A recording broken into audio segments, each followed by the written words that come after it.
Muy buenas a todos, bienvenidos a Cosas del Básquet, bienvenidos a un nuevo vídeo y hoy por fin hay que hablar de Brooklyn Nets y esas declaraciones que hizo apenas unos días Spencer Dinwiddie. Ya lo traté, creo que en el día de ayer, muy por encima, di, bueno, pues unas pequeñas impresiones, pero en el vídeo de hoy nos vamos a meter mucho más en profundidad. Quiero hablar un poco de la gestión de los equipos, de la importancia del entrenador. Ya sabéis que siempre he defendido esa figura en los banquillos y hoy no va a ser diferente. Hoy lo voy a defender aún más si cabe, así que vamos con las declaraciones de Spencer Dinwiddie. Os las dije hace apenas en unos vídeos, pero las volvemos a repetir. Creo que en general el nombramiento de Nash tiene sentido desde la perspectiva de las relaciones. Entrenar a este nivel, especialmente con el talento que nosotros tenemos, es como un 80% de parte psicológica, 10% temperamento y otro 10% de X y O. Se trata de saber manejar los egos. Por eso Phil Jackson era un fenómeno. Supo cómo hablar a Kobe Bryant, supo cómo hablar a Michael Jordan.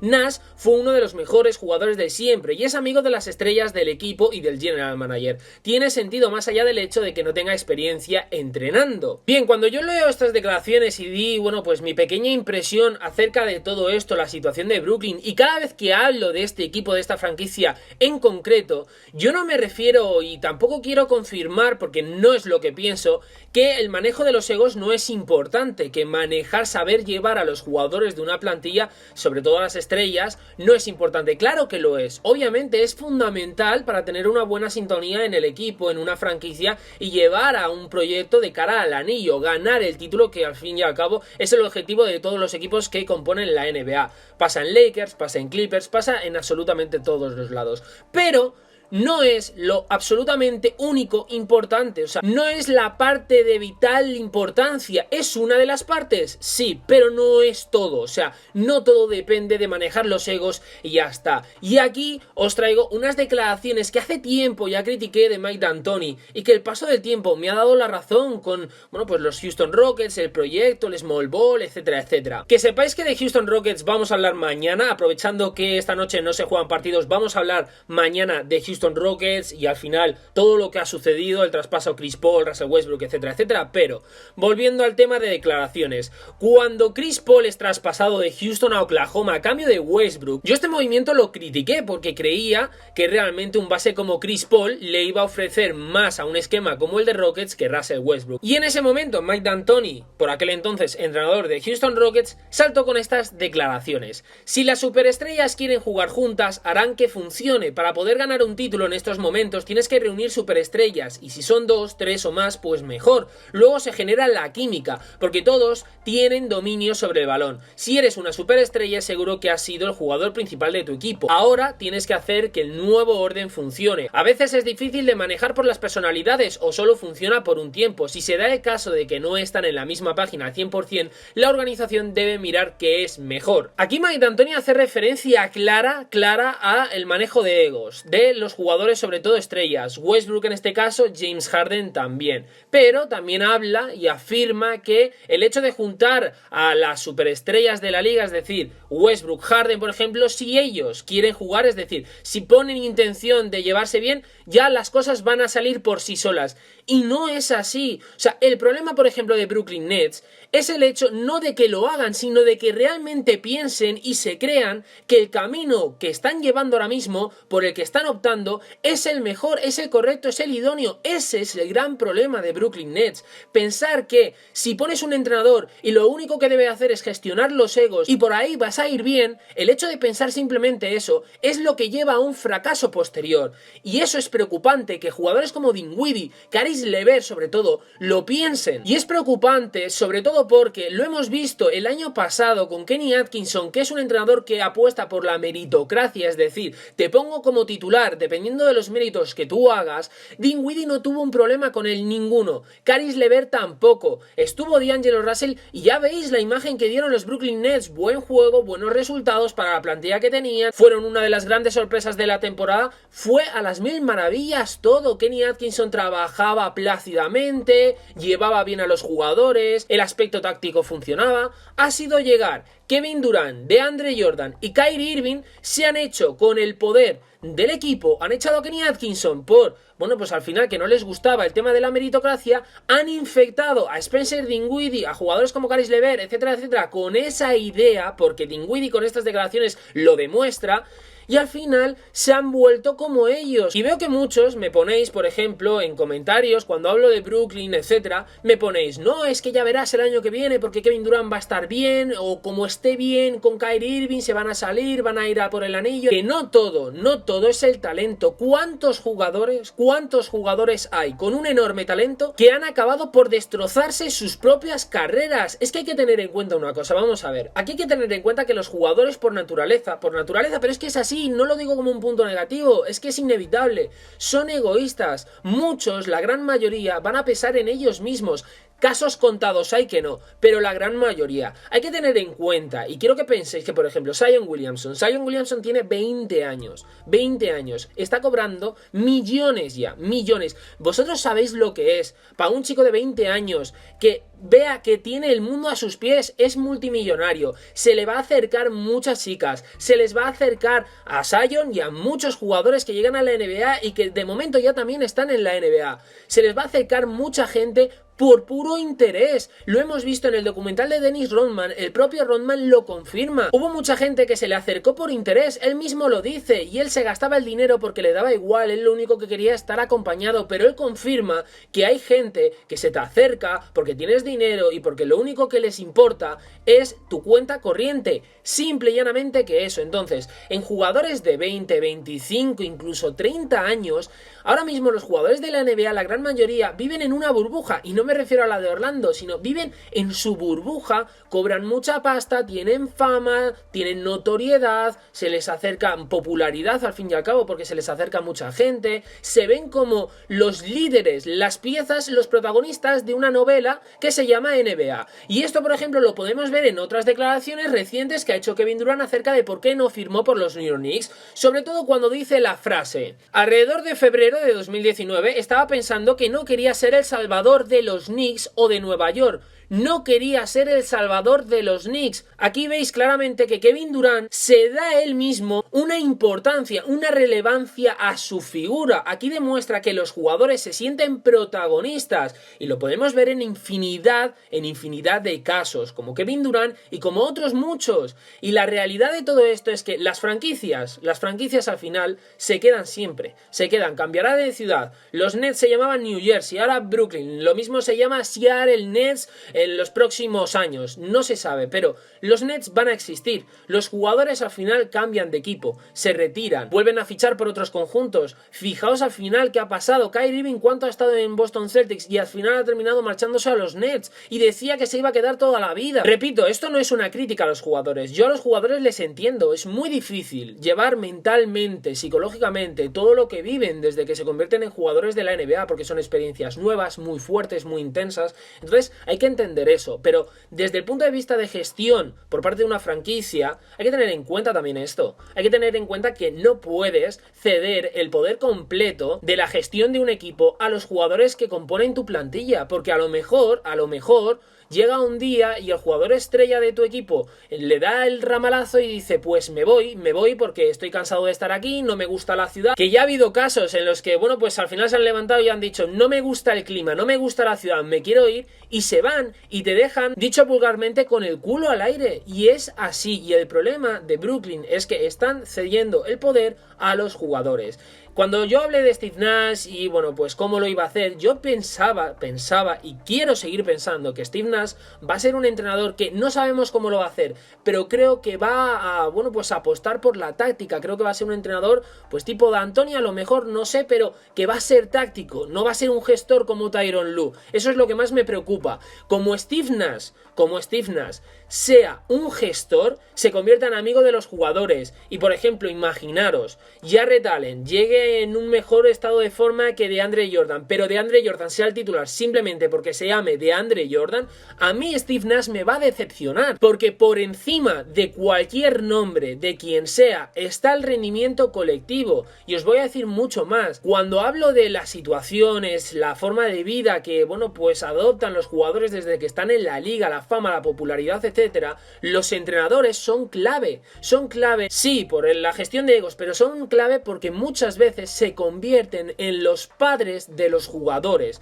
son los que muchas veces les dan bofetadas de realidad de, oye, estás aquí, tienes que hacer esto, porque si no lo haces y vas por este camino, lo mismo tu carrera se tira al traste, y dentro de unos años, en vez de estar en la NBA, estás, pues yo que sé, pidiendo por la calle. Estoy poniendo un caso muy extremo, pero vamos a ver que hemos tenido el caso de DeLon West. DeLon West era uno de los mejores jugadores de Cleveland Cavaliers de esa primera etapa de LeBron James, y ¿cómo está DeLon West? Pidiendo por la calle.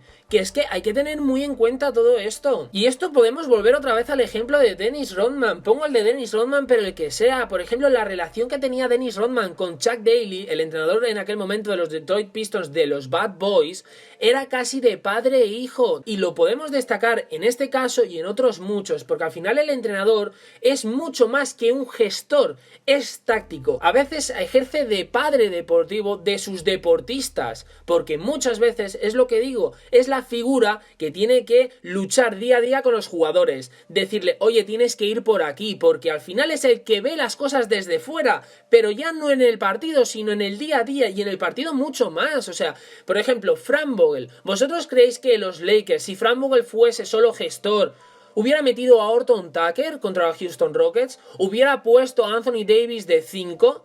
Que es un cómputo de todo, es decir, los entrenadores deben de gestionar y deben de mandar tácticamente, tienen que ser un cómputo de todo, no pueden solo tener una parte, porque al final, fijaos, Tyronn Lue gana un anillo, sí, pero bueno, vamos a ver, a recordar cómo lo gana Tyronn Lue, con esos Cleveland Cavaliers remontando un 3-1 de la mano de LeBron y Kyrie Irving, que hicieron unas finales históricas, tremendas. Entonces, vamos a ver, hay que tener en cuenta, pensar brevemente en Greg Popovich, la figura de Popovich. ¿Creéis que hubiera sido tan grande como lo es hoy en día si solo hubiera sido gestor? Si no hubiera lucido como ha lucido toda su vida en el aspecto táctico. Y como os digo, la importancia del entrenador también os destaco la del jugador. El jugador debe creer en el entrenador, en la táctica, en la pizarra, en la estrategia de su mentor en el equipo, que es el entrenador, el head coach. Porque, por ejemplo, San Antonio, la base, la clave del éxito es, sí, tienen a Greg Popovich, para muchos el mejor entrenador de la historia, pero luego tenía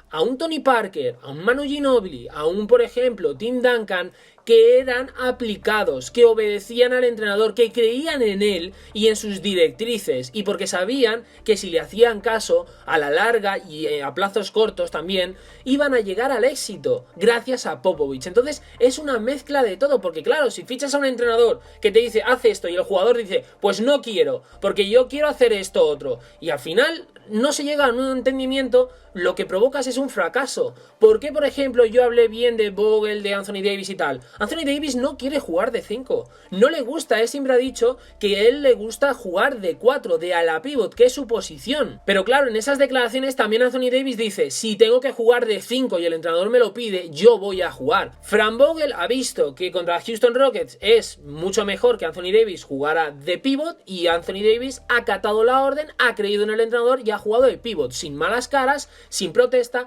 y sin nada, por lo menos que sepamos.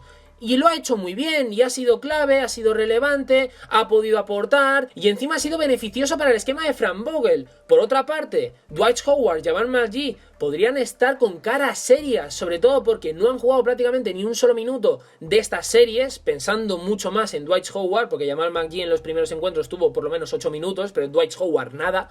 Y no han tenido malas caras, no han dejado de animar en ningún momento desde el banquillo, han estado con el equipo en todo momento, creen en el entrenador, porque fijaos, o sea, vosotros poneros en el caso de Dwight Howard o Jamal McGee, que en el escalón de posiciones de prestigio en Los Ángeles Lakers son mucho más que, por ejemplo, Horton Tucker, que no ha jugado nada. Imaginaos qué ha sido para ellos ver que Horton Tucker ha tenido más relevancia en los 2 últimos encuentros que ellos contra Houston Rockets. Y en vez de poner malas caras, de quejarse, de tener, pues bueno, malos rollos, han animado, han celebrado, han levantado los brazos con cada canasta de Horton John Tucker, de LeBron, de Davis, de quien sea. Eso es un equipo.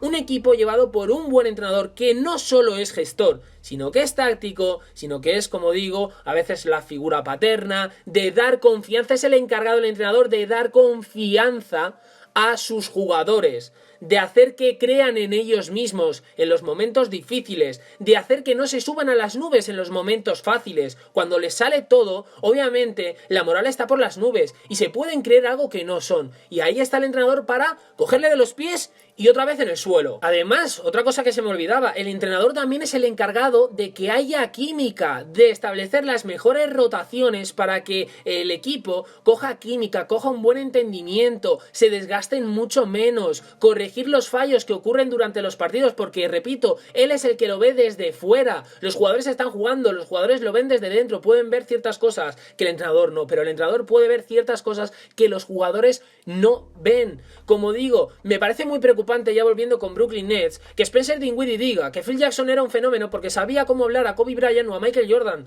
Phil Jackson no es un entrenador gestor. Phil Jackson es uno de los entrenadores, por no decir el que más, junto con Popovich, el mejor entrenador más completo de la historia. Repito, junto con Greg Popovich. Y por eso, estas dos figuras en los banquillos han destacado como han destacado, porque han dominado la pizarra, la táctica, han innovado, han sabido ganar en diferentes épocas, con diferentes equipos, han gestionado obviamente los egos, y han sido esas figuras que los jugadores tienen que tener como un reflejo, ¿vale? Como una referencia. Ellos lo han sabido hacer. Cuando Michael Jordan, en el documental de The Last Dance lo hemos visto, quería que no se fuese Phil Jackson, ¿vosotros creéis que era porque le sabía hablar bien Phil Jackson? ¿O es porque Michael Jordan sabía que teniendo al mejor entrenador en aquel momento como era Phil Jackson, el éxito estaba prácticamente casi, no digo al 100%, pero casi asegurado? Porque era el mejor entrenador, la mejor figura que había en los banquillos. Jordan no es tonto, Jordan lo sabía. Y no es solo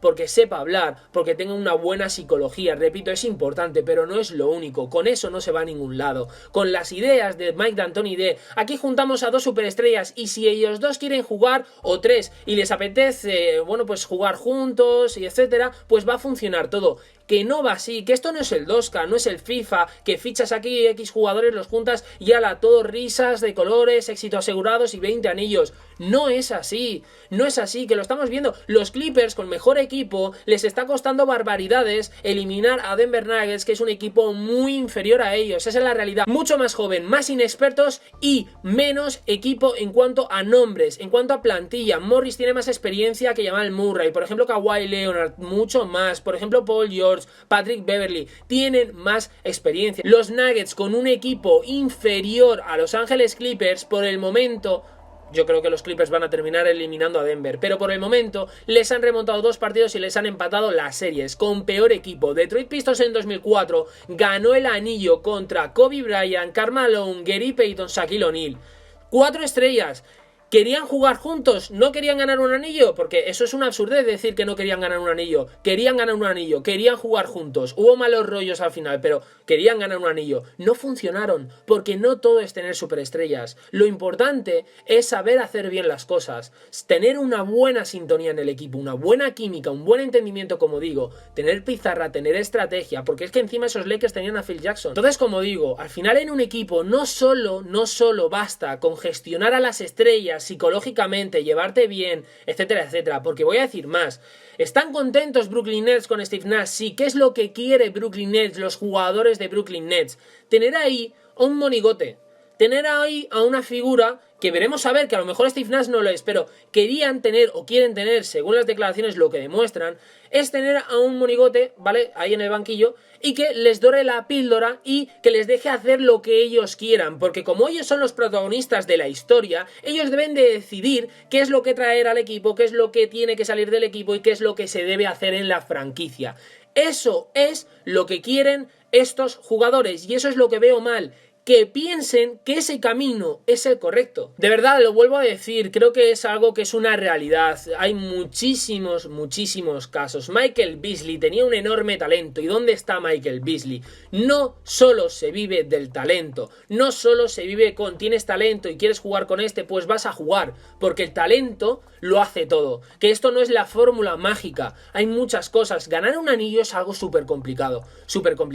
Y cuando veo que, por ejemplo, Dinwiddie habla sobre Steve Nash y que la experiencia como entrenador no importa porque el 80% es la gestión psicológica, el manejo de los egos, es que me quedo absolutamente de piedra. Con esta ideología no van a llegar a nada. Que lo mismo me calla en la boca, pero lo dudo mucho.